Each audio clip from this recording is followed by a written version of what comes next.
Hi, I'm Robin from I'd Like My Crayons Back, a podcast about creativity in all its forms. My guest tonight is Ron Probst of IHR Studios.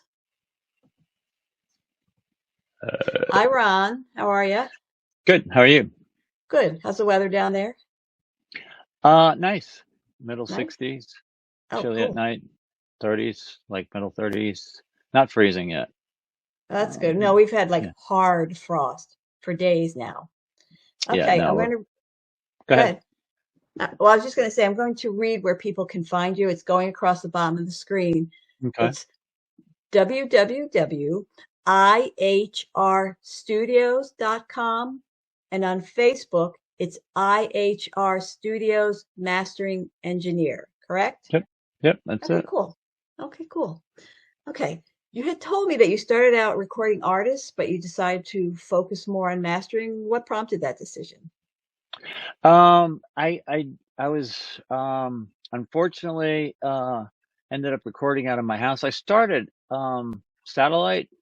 I would basically go out to people's homes and record there with Wow. a kit that I had, a couple of hard disk recorders, the Yamaha AW4416s, and then would do overdubs back at the house, like vocals and those kinds of things.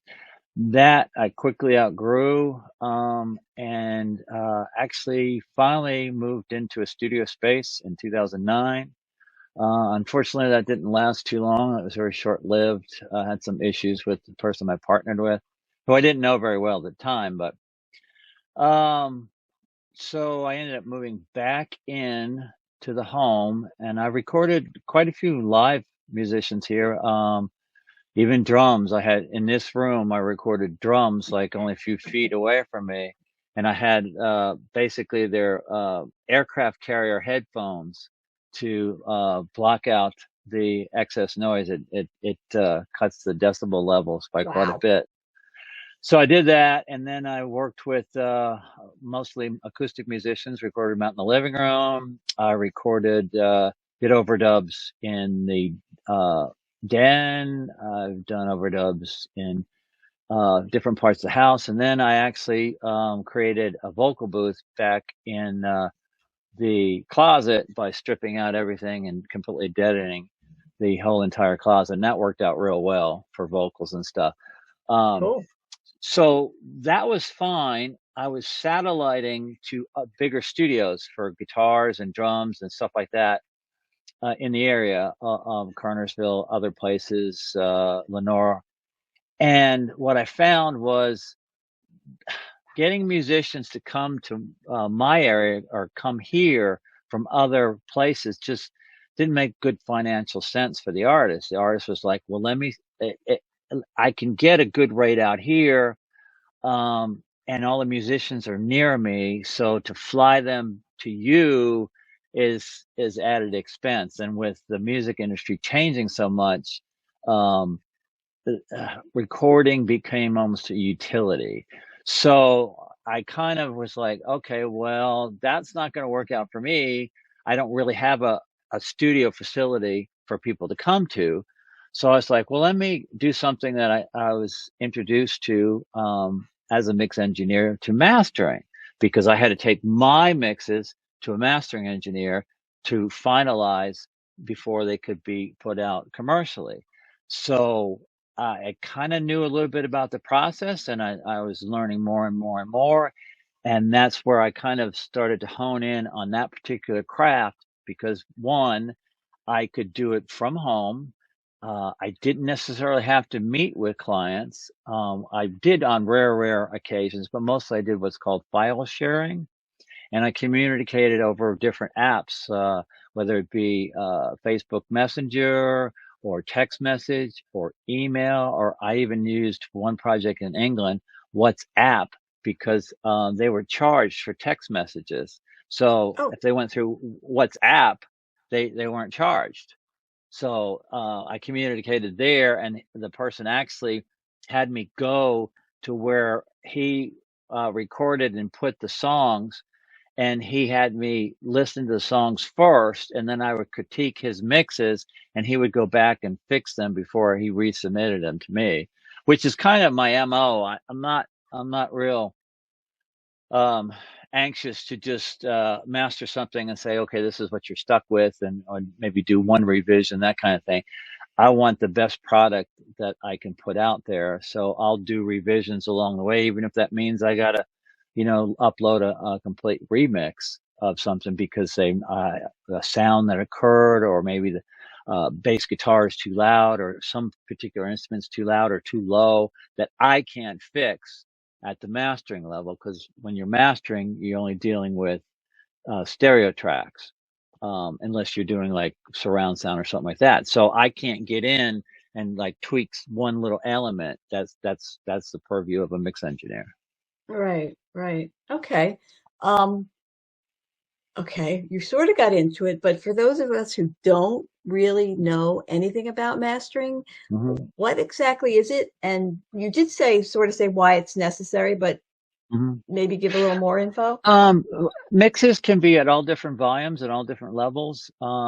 There's some people out there that have submitted mixes as a final record. That's very rare. Usually what happens is you'll receive a mix. It'll be at a certain volume, usually what's customary to the industry. And then what you do is you go in as the last look. Um, you'll listen to the track. You'll find out, well, does this seem balanced? Is the bass in a good place? Is the guitar in a good place? What's the spectrum like? Is it real narrow? Is it broad? Um, So and this then is actually the creative process of what you do. yeah, it is. It is because they have out there like AI mastering, which is very generic. It will Okay. basically turn up somebody's mix to quote unquote commercial levels, regardless of what it really actually sounds like. And there's a lot of programs out there that are for some of the DIY people, who do all their own stuff to kind of, circumvent a mastering engineer. But it's not the same of actually having somebody who has the ears and the experience Right. within the industry and has a vast knowledge of all different types of music so that they can kind of zone in on what seems appropriate, what's not appropriate. For example, you wouldn't take a bluegrass banjo track and turn it up to a level of AC/DC loudness, Right. So yeah, so it's genre specific. And then what I do is I do what's called hybrid. You have what's called in the box, which is basically in the computer, and you have the program, and you have all different plugins, okay, which are basically elements that you can use to achieve certain things within the confines of the computer, whether it be EQ or equalization, bass, mid-range, treble, or compression, which basically is how loud something is, how soft something is, and then limiting, which ultimately brings it to the volume that is customary for a particular record.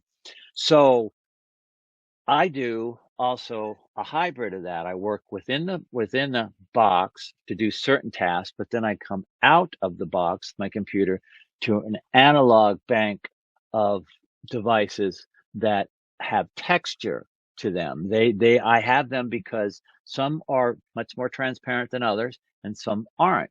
So I use the coloration when needed and I use the transparency when needed. If I get something that comes in, say, from Nashville, it pretty much it's almost a done deal. So the idea is just a couple little tweaks, bring it up to commercial level, keep it as transparent as possible, don't step on the mix engineer's toes, and put it out.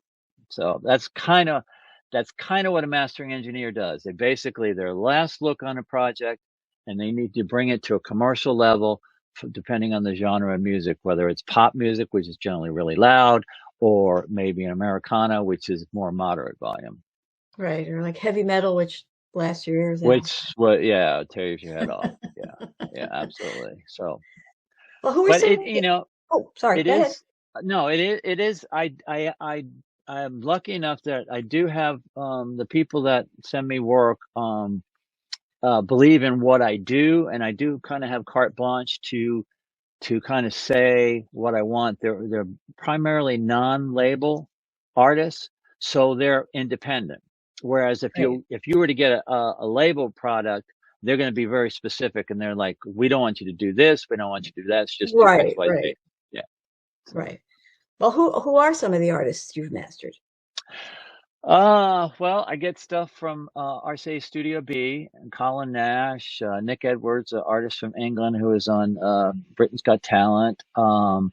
Tony Luca, we've been friends for years and years and years. I periodically get some of his stuff. I just recently remastered something for him for vinyl. I can't really say, I'm not privy to say what it is, but I did it, and also for digital release because he wants to do both. And so I do just a myriad of different artists. I can't really say they're all kind of indie artists, so they're all spread out all across Apple Music and Spotify. Right. Ernie Halter, I've done stuff for Ernie. He's a really good artist, originally from California and then through Nashville. I think he's living in Indiana now because he has a plane, so he can go where he wants to go. That's So nice. he has a pilot. Yeah, he got his pilot license. He's a pretty sharp guy. He's a Berkeley graduate from up in Massachusetts, School of Oh, Music. Yeah. okay. So That's cool. That's yeah, cool. yeah. Okay. Well, I'm sure you have favorite records you've listened to over the years, and is it the Yeah. recording? Is it the music? Is it what exactly do you look for in a great record?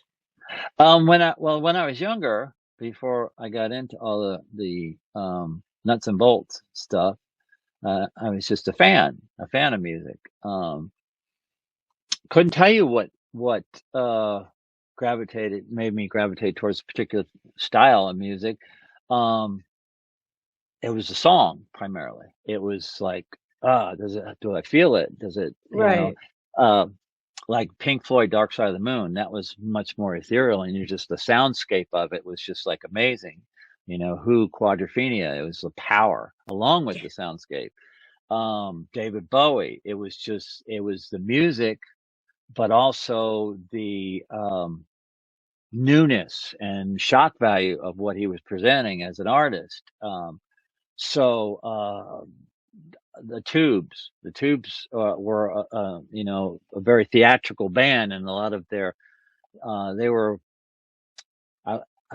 were orchestral in many ways, but there was a very sarcastic humor. And Todd Rundgren, been a huge Yeah. fan of his since the beginning, and all of the different permutations he's gone through.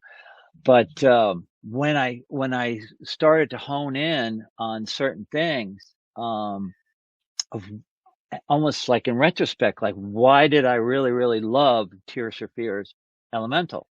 Like why did I love it? I mean, I just loved it. I played it over and over and over. It was mixed by Tim Palmer, which that's anything that Tim Palmer has done is just phenomenal. He did Pearl Jam 10, the original mix that won all the platinum records. They went back years and years later and actually remixed it, saying that they weren't really happy with it, the original mix. I'm like, yeah, all the way to the bank, you weren't happy.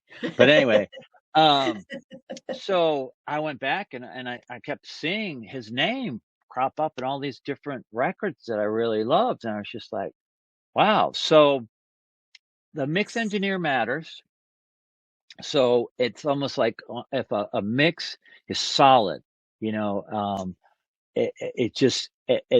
hits you in a way that captivates you. Okay, then the songs together, because you can't have one without the other. If you have a great mix but the song's not there, it's just kind of like, okay, great mix, yeah, and you'll never pick up the record again. Right. But if you have the songs to go with it, many times you'll overlook a poor mix. Like the Motown records, for example, they had only minimal sound, but yet they've survived 50 years, 60 years, Yeah. Yeah. because of they were great songs. Yeah. I think Donald Fagen from Steely Dan, one of his records, I actually use a lot of times in tuning situations when I have to, like, say I have a new stereo or something like that, and somebody says, well, you come evaluate my stereo in my house, I'll bring that CD and I'll put Morph the Cat on, because So go ahead. I was gonna say, so if you go and evaluate somebody's stereo, what are you going to do for them? What do you Um, do? it depends. Well, sometimes I'll listen to the room, and if they can put up some acoustic treatments different places, then I will tell them, because I'll hear certain things. I'll Mm-hmm. hear the bass loading up in a corner, or I'll hear a lot of frequencies kind of masking and phasing issues. So if they can put up acoustic treatments, I'll let them do that. If they can't and they're not interested in doing that, I'll just take their stereo and adjust their bass, treble, mid range to kind of EQ the room. But I have to know what a piece of material sounds like. So that's what people do in live sound when they go and tune it. What's a PA? They have an EQ mechanism that they can use depending on the environment they're in. So, like, say if you have a big show that goes from venue to venue to venue, they're all different. But the thing that's the same is the music that they use to tune the PA. So it might be a Oh, grouping of like 3 or 4 or 5 songs that they know what sounds like, either because they heard it in a studio with just incredible uh, speakers and monitors and stuff, or they just have heard it so many times over the years right, they just know what it sounds like. right. So And if it doesn't, it's like, oh no, that's not right. that's Yeah. exactly like, oh, that's too boomy, or that's too brittle, or that's too chingy, So, and they can make adjustments. For me, when I want to get my ears kind of tuned in for a new project that might be coming, maybe a genre that I haven't dealt with before, like rock music. I don't do a lot of rock music, but I've been getting a lot lately.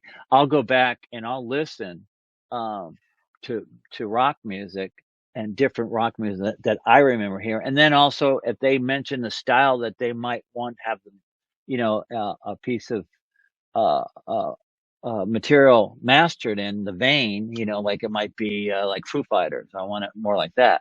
I Okay. probably would be tend to not kind of do that, because I mean, Foo Fighters are Foo Fighters. It's like you can't make apples and oranges. But Right. so I try not to do that. I don't do a lot of that. A lot of people just let me do my thing, which I'm glad, because it gets tough. It's like, you know, when I was back mixing, people were like, "Oh, maybe let me sound like Betty Van Halen." Well, you got to play like Eddie Van Halen. I can't. Right. I can't. I don't have that button here.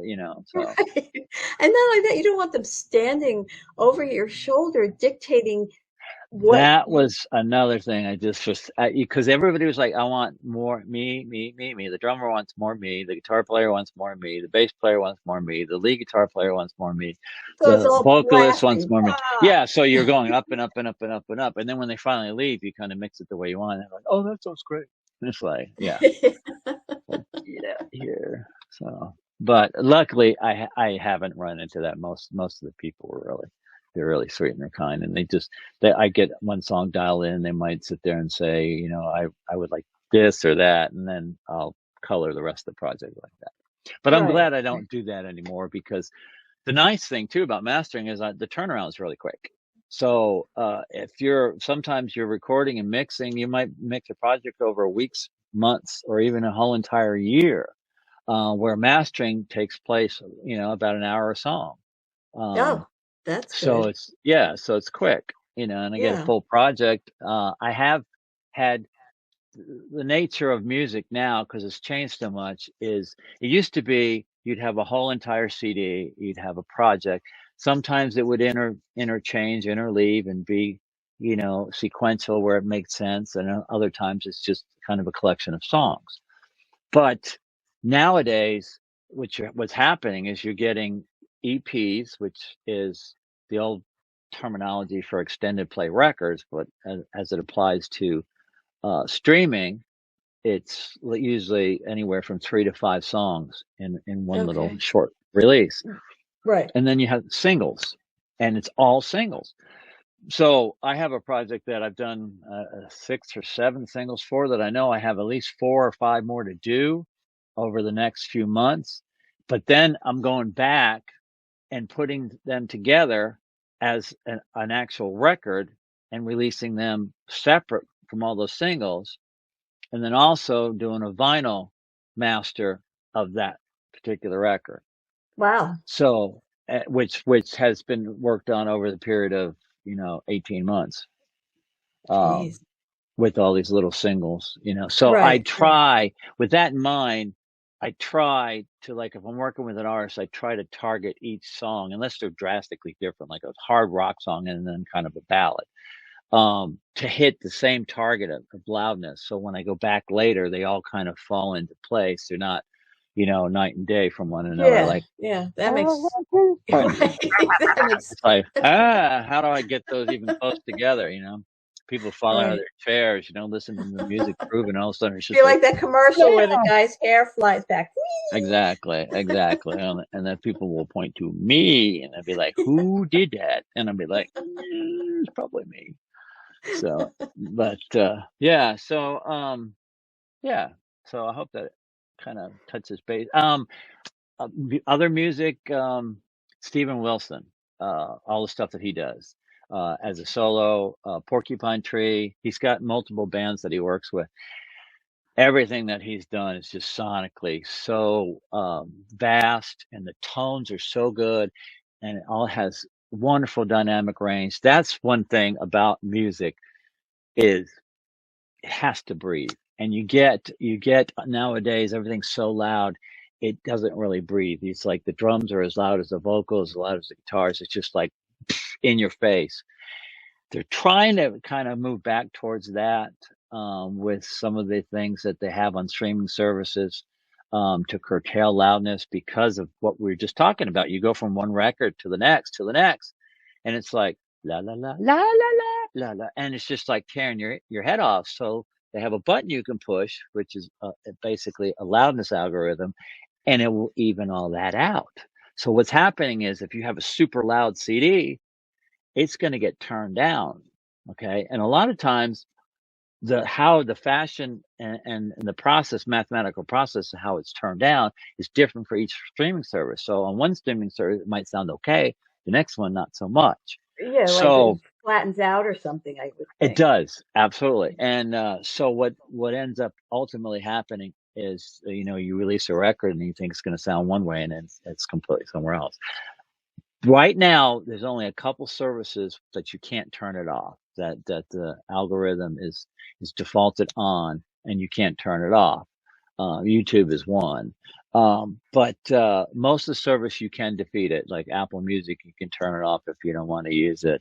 And unfortunately, what I still see is still people want their records really loud. There's an Americana singer-songwriter act that he wanted numbers up around 8, which Really? 8 LUFS is AC/DC loud. And I Wow. and I was just like,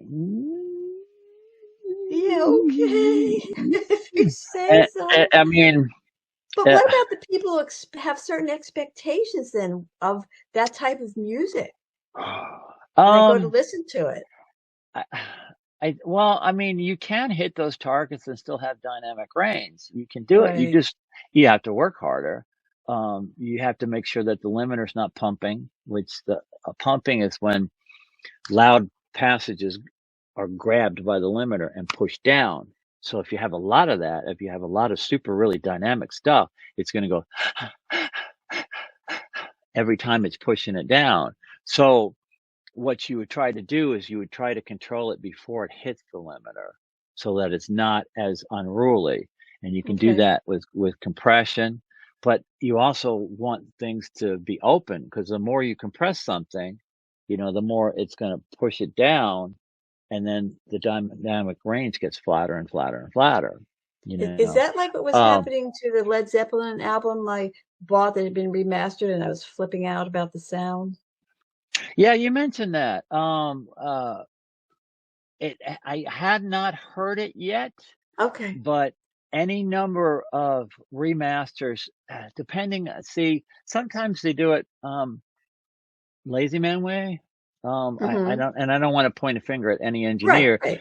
If you have a record, for example, and you're basically using the record to remaster, well, the record doesn't have certain things because the characteristics of the record had to comport to vinyl, and vinyl, you can't have too much bass because it makes the grooves too wide, and you can't have too much treble.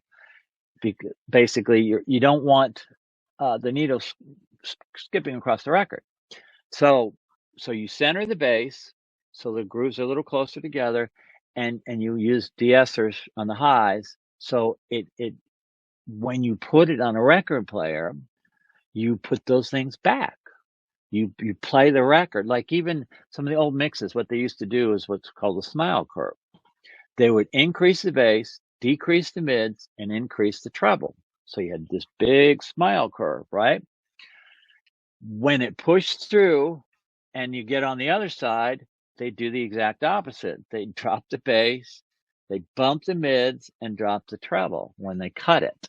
So that basically you had levels that are nice and even. And that was just the nature of the medium that they were working with.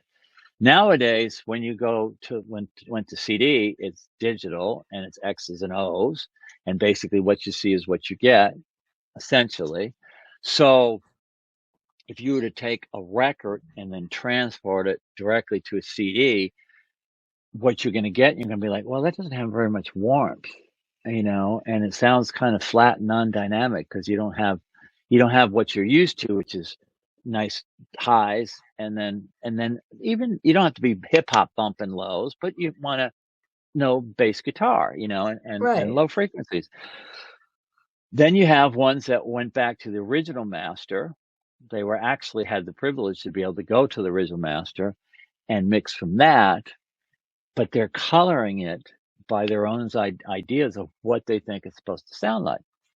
A lot of these guys are much younger than us, so they don't remember playing it on a record player and how it felt when you turn it on and you have the nice needle and all of that stuff. So they're just like, well, I think it should have this thumping low end. And it's like, well, wait a minute. Led Zeppelin, you didn't have a kick drum mic until 1978. So what you had is, you didn't have any sub. So if you crank up something that's not there, all you're going to get is just gook, and same with guitars, how they had to pan guitars and stuff like that. So if you have somebody that knows what they're doing remixing and they remix it and then remaster it, then you probably get a lot better material. That's 2 albums that just came out this week were Beatles remasters. They remixed them and then they remastered them. I have yet to listen to them, but it's a blue album and a red album, which I'm looking forward to listening to. One of the nice things that I have, because I can't build a room like these guys, spend $60,000, $80,000, $100,000 for rooms. I have a software, SonarWorks is what I use, and I've been able to get it out of my signal flow so that it functions independently from whatever I do. So when I'm listening on headphones, they're flat. But you can do is you pick what headphone you have, if it's Bose, if it's Shure, if it's Focal, whatever, and it will flatten that headphone out for you. So you're hearing it as flat as the program can make it. The same with speakers. It's been super, super helpful to know exactly what something is supposed to sound like. For us people down here in the projects, so that don't have the $85,000 or $100,000 to spend on a room or these vast speaker systems, and they tune the room and all that, and they pay architects to build them. I did all this stuff. I tore this room apart and basically did what I knew to do, that I was capable of doing, nullifying corners, trying to suck up a lot of the bass that was running around. I got some 40 hertz bass traps, which are big, huge things that are on the floor. If you can see in the background, there's little wooden cubes right there. Those are high frequency diffusers from 1K to 10K. The silver ones are more broadband diffusers, and then you'll see the different broadbands that I have. And then up north, Up there are Right. clouds, and that's to break up any kind of The wavy frequencies thing up at the top there. running around upstairs and in the ceiling. It's not a high ceiling. I only have an 8-foot ceiling. Most ceilings in mastering rooms are like 12 foot at least, and some even much taller than that, 20 feet or whatever, big rooms. But it sounds good. I like it. A lot of it is what you can get your ear tuned to. So if Right. you know what something sounds like in an environment, then and you're constantly in that same environment, then it works. So you can, because you have to know it's accurate if you're going to master something. Because if you're turning bass up that's incorrect, when it goes to somebody's car, they got a speaker rattling, and they're like, "What?" Right. Going, or Yeah, yeah. All right. not a good thing. I'm gonna have to stop you for a second because we're going to Yeah, go to an ad. Okay. yeah, no problem. All Got to right. pay the bills. Oh yeah.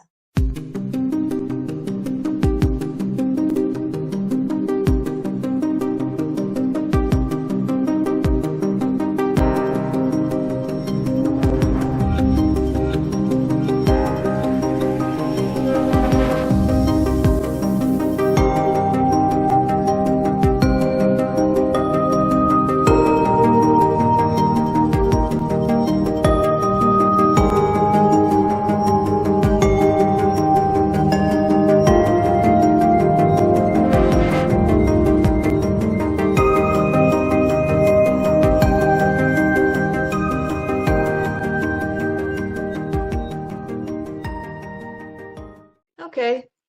Thanks to our sponsor. And we're back.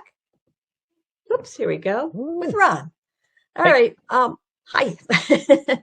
All right. And now, because of the way people listen to music now, do you think home stereos are a thing of the past? probably for a lot of people they are. Car stereos are not. I mean, people really. I mean, you can hear a car going by that's like. Yeah, oh God, yeah. Somebody did that and it was rattling the bathroom windows when I was taking a shower. Yeah. So Horrible. I would say a lot of car stereos, home stereos. I still Um, have one. I'm not yeah, giving mine up. no, and I have a couple. I don't think so. Vinyl has made a huge resurgence with over 1 million vinyl records sold last year, and well, I think even more than that.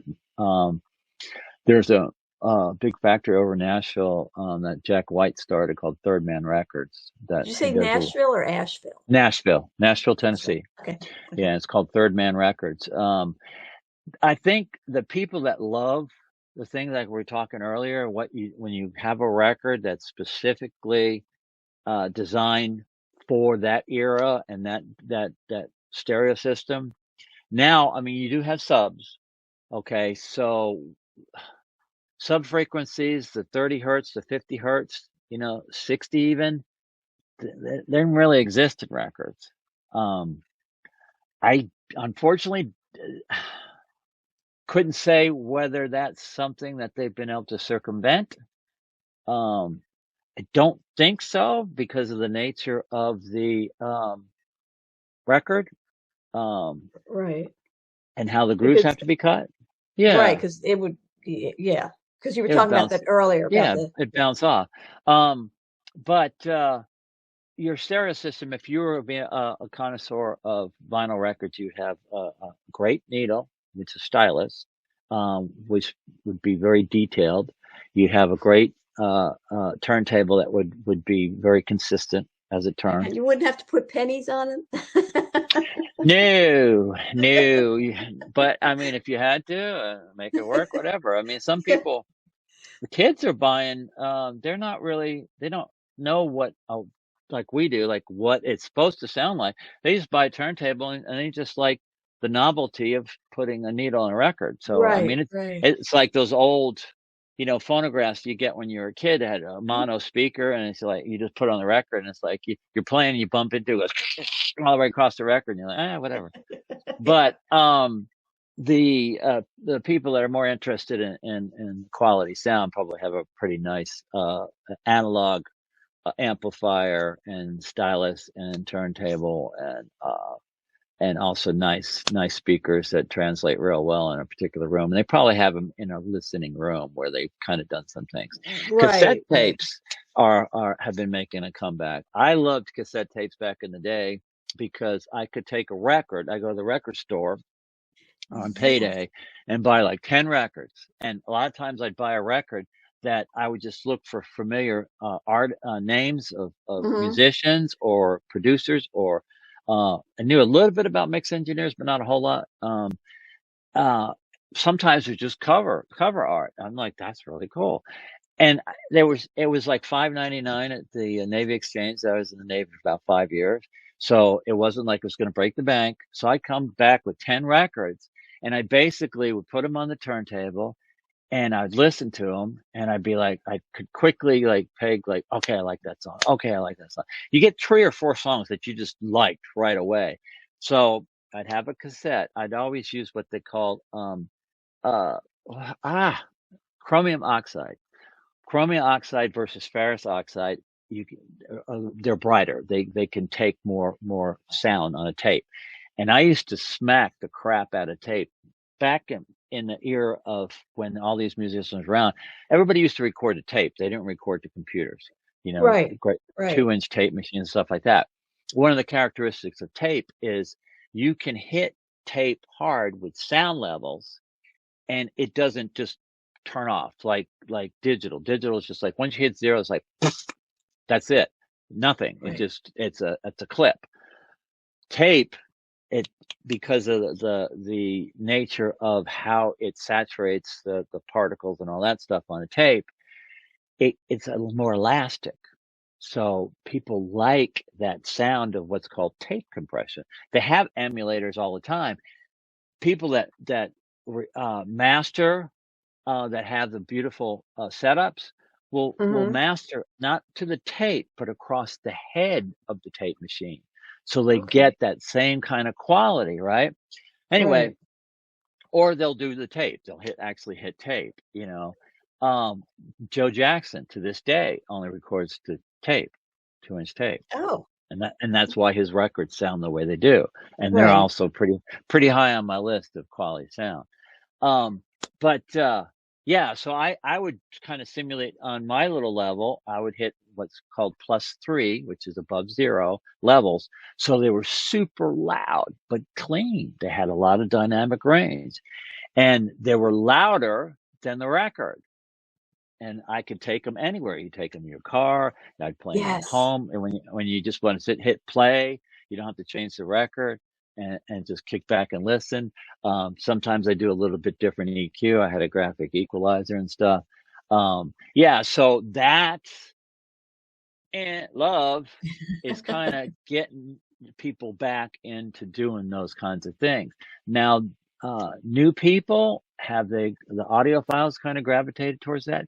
A lot of those guys they're gravitating towards like 7.2 surround sound and Dolby Atmos, which is out there with Apple, and also gaming, the immersion 360 immersion sound, where you have, when a mix engineer mixes to 360, he has 4 speakers in the ceiling, along with 2 in front and a mid, 2 in back and a mid, and 2 stereo subs. So Jeez. they spatially, there's about 28 positions they can put things. So they can put something up here, something right here, something over here. Unfortunately, my taste for what it does to music is it just makes it too busy. It's kind of Oh, like okay. it loses its power a lot of times. When I've heard some remixes of like especially classic rock songs, I'm like, the vocal seems to sink. It gets too spread and washy. Um, Now I haven't had the privilege to listen on a 7.2 system, so I'm sure it sounds better on that. Um, but they have what's called binaural, which is kind of like a synthetic version of that, which that's what most people would have. And like these Hmm. earbuds, they will do that, a binaural sound, where like you can turn your head to the side, and it sounds like your head is positioned from one side to the other. Like say like your voice is from there. So if I've turned my head aside, your voice is going to get louder here. Whereas Oh, normal that's true. Sort stereo of headphones, creepy. it stays the same. Yeah, well, that's for gamers. They can hear things frontwards and back. So if they hear Right. something sneaking up behind them, they can turn and do whatever they want to Ah, do. Yeah. Yeah. And also they can get spatial recognition, like they're walking and clicking their heels and it sounds like they're in this cavernous place. right. But they also it projects. So it projects forward so they can say, well, that's like 360 feet deep, and then they hear something rustle and that's closer than 360. It's just I mean it's an amazing thing. I'm just not sure. I'm not sold on it for music. If you start with that in mind, then I think it's a whole different ball game because you're Right. going to mix to it, you're going to record to it. For example, why would I hear an instrument up here? Right. I Right. mean, no, basically it's linear. Most of your mixes kind of surround your head from your ears forward in a Yeah, concave it would be position. sort of disconcerting to all of a sudden hear like violins over your head or something. Yeah, exactly, and or drums behind you. It's like, Right. do I really want to be sitting on stage? Listen, it's one thing if it's an acoustic kind of thing, but if it's like a rock band with the drums behind me, and it just doesn't Yeah. make sense. And then you have an audience somewhere. It's like you're putting things because you can. So, and Yeah. I'm not the only one that feels that way. It's the other people, and other people say it as the future. Electronic music, yeah, because electronic music is you don't have that kind of spatial relationship. You know what drums look like and sound like and where they should be, and a bass player and a guitar player. But when you have like this synth patch or that synth patch or this kind of thing, you can kind of put it anywhere. But Right. yeah, Right. and that's what I like about Stephen Wilson too. He doesn't do silly stuff like that. He does So, things that are nice. silly stuff. None of that Yeah, silly the stuff. things that are really nice and make sense and they're very entertaining. That's the whole point of music. It needs to be entertaining, and then as it's entertaining, you can fall in love with a particular song or Right, because artist. the way you were just describing that whole 360 thing, it would almost be like confusing. Like if Yeah, I sit down like I like, classical music. So if I were to sit down in front of an orchestra, they're all there in front of yeah, me, and that's the way I that's want right. to hear it, not like somebody has suddenly appeared, Yeah, over my shoulder to play something. yeah. Not like they said, "Oh, well, today, we're gonna have you sit in the third violin chair." It's like I Yeah, don't want to. It's like, but you are, and then you're gonna hear what the violin hears, and it's like, why? If, right, right. like, why? I want to hear but anyway, but Yeah. that's gaming though. In gaming, that's a whole nother ball I of can wax. see it for yeah, I can understand it for gaming, but Yeah, I mean, otherwise it would almost seem something like you coming weren't right you're down and right through your head. Same with theater. Movies. right, Movies, it makes total sense. You got, something goes, pew.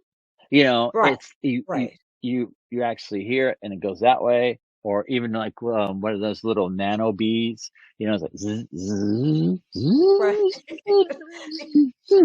When Some I hear music I want to hear it as a whole, not piecemeal all around the room. right, exactly. Because I would keep picking up on that. I guess if you were used to that, that would be your whole. But for Maybe they're me, hoping that a whole new generation will just like hear it that way only, but they're not even hearing it in the 7.2. They're only hearing binaural, which is right, different. And I think in 7.2 it probably makes more sense. For example, the vocal won't sync because it'll be in a center channel. But I've run into that with just 5.1 surround sound mixes on my television. I have my center channel turn up louder than the others, and I have things adjusted because a lot of times I lose track of the vocal. It's like, my and I'm not. TV is just up and down. Yeah, no, I know, but I do like technology, Right. um, and I'm blessed enough to have it, so that's cool. Yeah, yeah. But I get stuff that I just like. You'd have to have the volume so loud, like theater loud, that neighbors would probably run me out. So it's like no. turn up the center volume so you can hear dialogue. You know, we're even so terrible when we watch BBC, we have closed caption on because we're like, what the heck did they just say? Yeah. You Yes, know, that's true. and Yeah. it's all different, you know, dialects and stuff like that. But yeah, so, but I do like, you know, the entertainment value of 5.1 surround sound. It's kind of fun. It's kind of fun. Right. And I'm one of those persons that doesn't really go to the theater. You know, it takes a lot to get me out of my couch, you know, to go to the theater. The last thing I saw at the theater was Elvis, and that was very good. And that, I think the sound was very good too, but it was secondary to the story. Um, Right. and you know, like I had no idea that he was actually really good friends, like best friends with BB King, and I was just Oh, I like, didn't know that either. I ta-da! didn't know that either. I think the So I last thing learned. I saw at the theater was Guardians of the Galaxy 2. Oh, that's busy. All of the things, all of the superhero things and the transfer. No wonder why they have warnings of I mean, I don't have a seizure disorder, but I had a seizure like 10 minutes in. I'm just like, get me out of here. It's just I, like, I, I love all those Marvel movies. I've been do you? really enjoying them. Yeah. The CG doesn't bother you?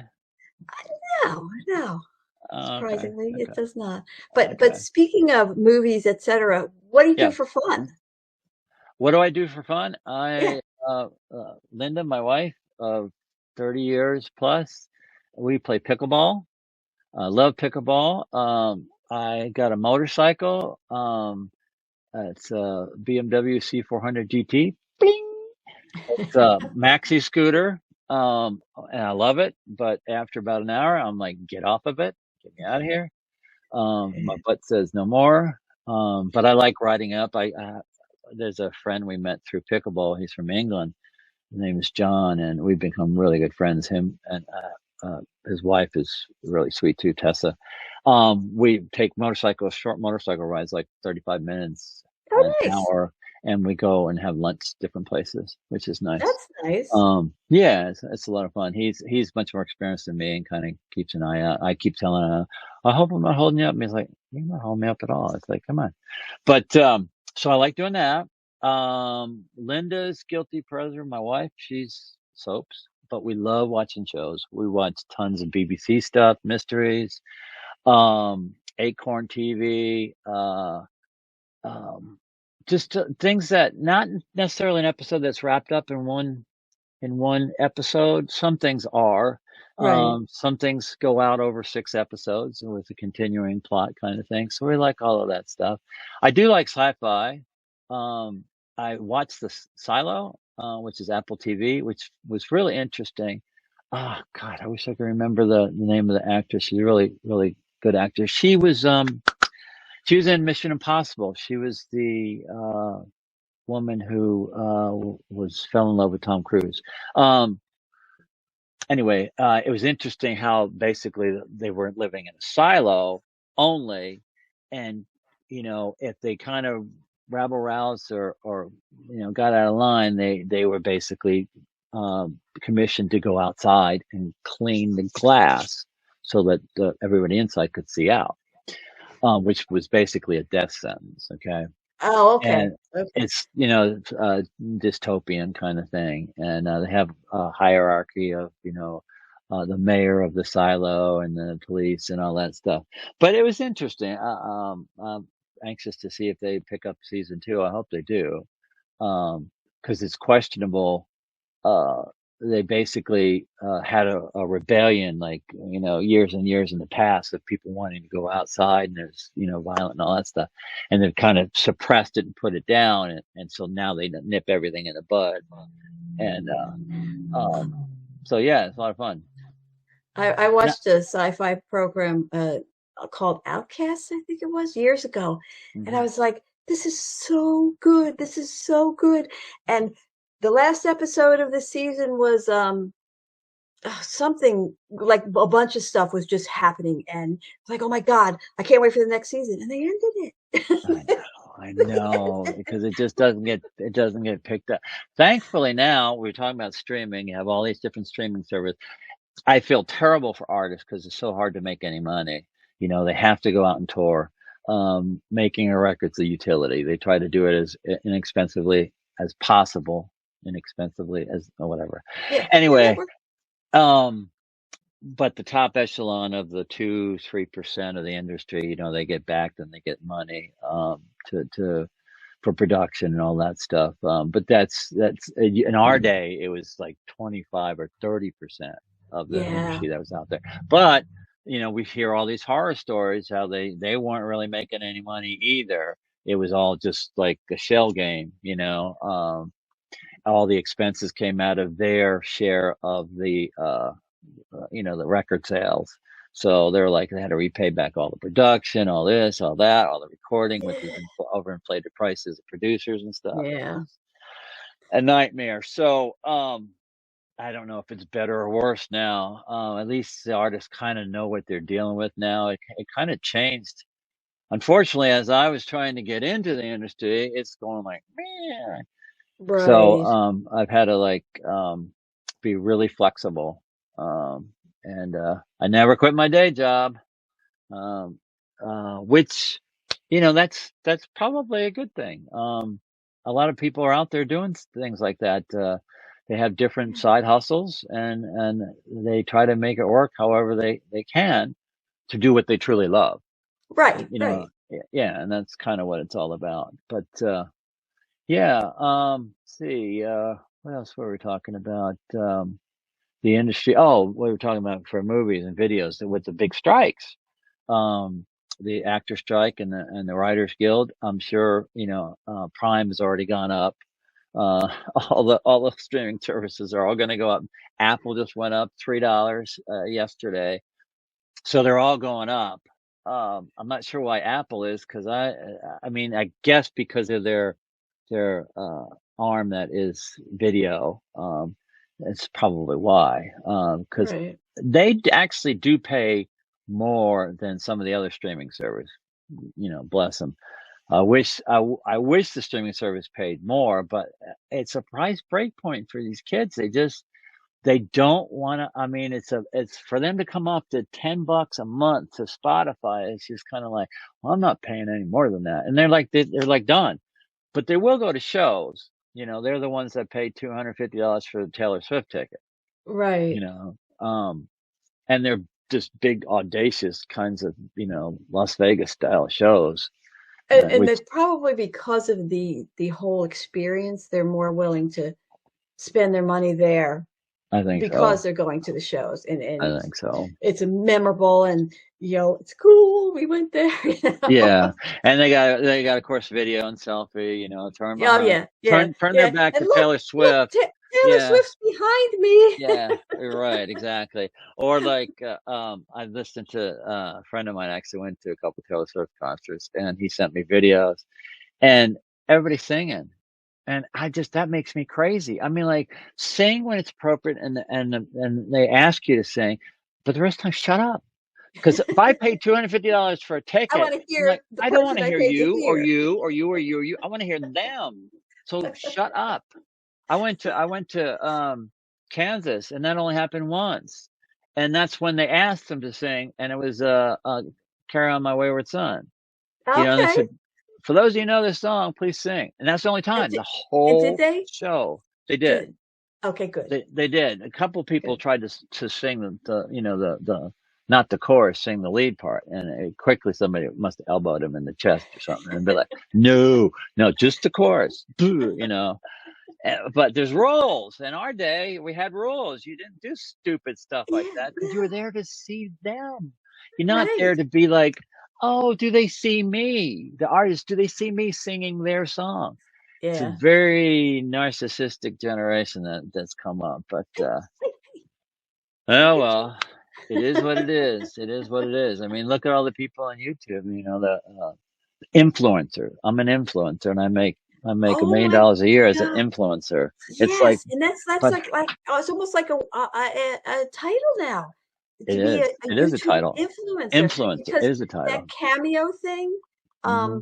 where you can get artists to like There was influencers on there. Yeah, yes. yeah, I'm like, yeah. who cares? But apparently people do. I know, I know. And then there's somebody that just recently got arrested. He was an influencer, got arrested for all kinds of bizarre stuff. So their career's over. But yeah, and the money to be made from that, it's a bad message to be sending, kids of what priorities are. It's like, shortcuts.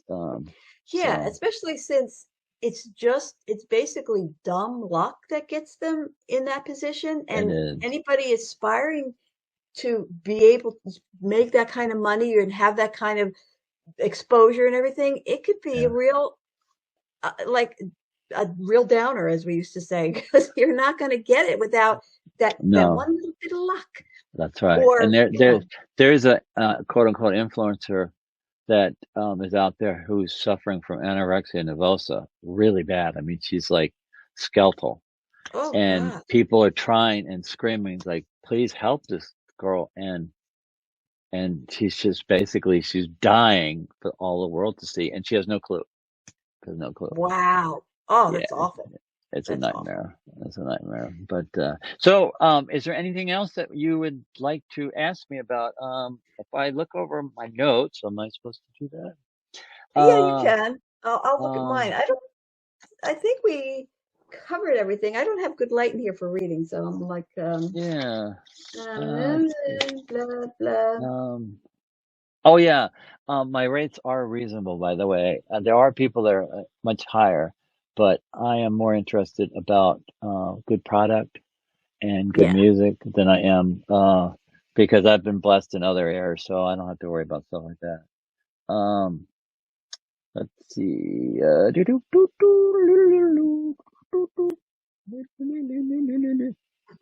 Any questions? Do you have any questions from any of the listeners? Oh, I mentioned earlier at the outset of the broadcast about how I got into mastering engineer. Uh, from a standpoint of how the evolution from mix engineer to master engineer, but the actual how to go about becoming a master engineer, I learned from several different books that were real helpful. Bob Katz was one, and there's another book, Major Label Mastering, was a And great book. I have like links to all of those things. Oh, good, And perfect, just to let everybody know, since this is recorded, not live, I will post them on YouTube in the description so they can find all of those. And also, if they have any excellent. questions, if they put them in the comments, I can Yeah, absolutely, get that to you. absolutely, yeah, Or they can yeah. reach out to you at Um, www.ihrstudios.com and Yeah, Facebook. Facebook would be better. Either Okay, so Facebook Instant is Messenger is fine. IHRS, sorry, IHR Studios Mastering Engineer. Yeah, It's and that Facebook. stands for, in case people are like, "What on earth?" In-house recording studios. So that's really being kind of like, yeah, cutesy. And, oh, it's in my house now. Well, literally, it is in my house. So, It- yeah. So I shorten it because I was just like, that's just you should see my first email. It's just like inhouserecordingstudios.com. So imagine that typing that every time you have to log into your stupid email. It's like, no, help no. me. But anyway, well, it's been my pleasure. Absolutely. Oh, it It's was been a lot of fun. fun. Thank you. Yeah, I yeah. had a And great time. I did too. The allmusic.com is a great resource to find out what people do. Is that What ALL Yeah, music.com. music.com? Okay. Yeah. Unfortunately for me, I submitted to them all my products that I've done, like some 200 plus, 250 plus songs or groups of songs Mm-hmm. in their format in um what is it?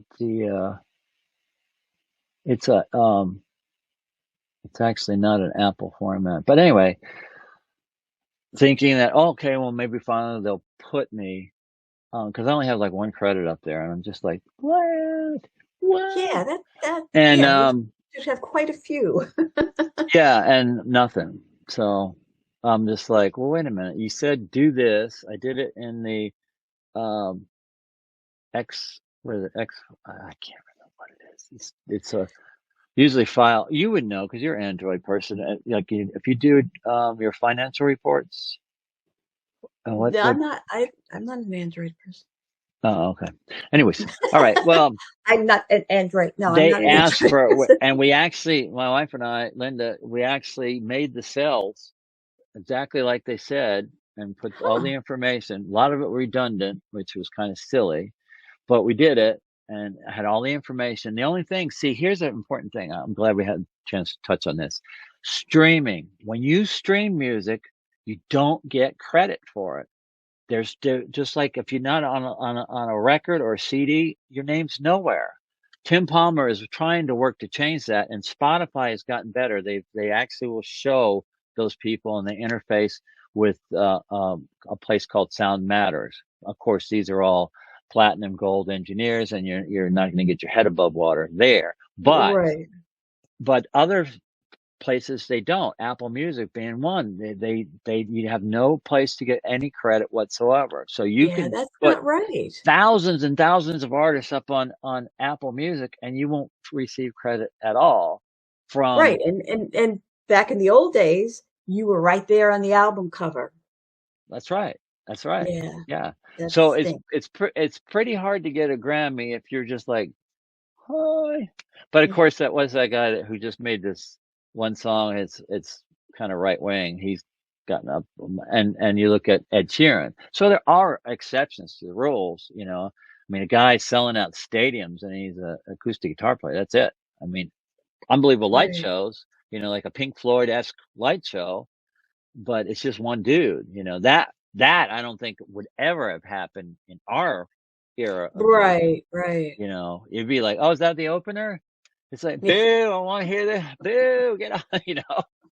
But yeah. So Well, I don't know. I things mean, are Simon and changing. Garfunkel were just two guys. That's true. Oh, good point. See, there's always an exception. Yeah. There are no true rules. There's always an exception. So anyway, but thank you again. And Thank you. And thanks for the little follow-up at the end there. And yeah, maybe at some point we will do this again, but sounds have a good. good night. All right, you too. Thanks. Bye-bye. Bye.